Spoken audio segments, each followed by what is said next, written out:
À la réception de mariage de mon ex-femme, sa nouvelle famille m'a encerclé. « Qu'est-ce que tu fiches ici ?» a ricané son frère.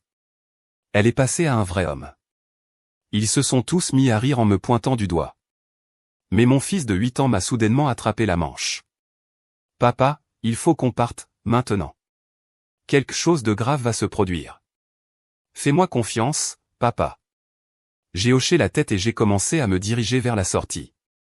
Puis, soudain, c'est arrivé. Chapitre 1. L'invitation que j'aurais dû ignorer. Je n'étais pas censé être là. La seule raison pour laquelle je m'étais présenté à la réception de mariage de mon ex-femme, c'était pour notre fils, Liam.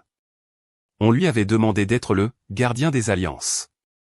Et malgré tout ce qu'il y avait entre sa mère et moi, il voulait que je le voie dans son petit costume noir et ses lunettes de soleil.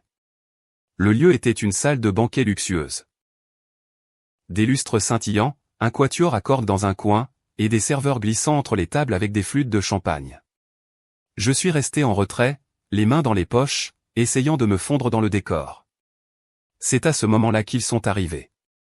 Sa nouvelle famille, le frère du marié, ses cousins, même son père, tous rôdant autour de moi comme des vautours. « Qu'est-ce que tu fiches ici ?» a ricané son frère, assez fort pour que les invités à proximité tournent la tête. Elle est passée à un vrai homme, a ajouté un autre cousin avec un sourire narquois. Puis les rires ont fusé, moqueurs, vifs, conçus pour blesser profondément. Je suis resté silencieux.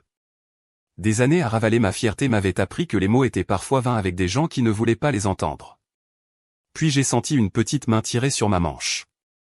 C'était Liam. Son visage était pâle, ses yeux balayant l'autre bout de la salle.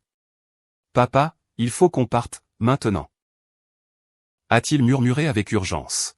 « Pourquoi ? Qu'est-ce qui ne va pas ?» ai-je demandé en me penchant vers lui. Il a dégluti difficilement. « Quelque chose de grave va se produire. Fais-moi confiance, papa. » La conviction dans sa voix m'a glacé le sang. J'ai hoché la tête, mes instincts hurlant. J'ai pris sa main, j'ai commencé à me diriger vers la sortie, et puis c'est arrivé.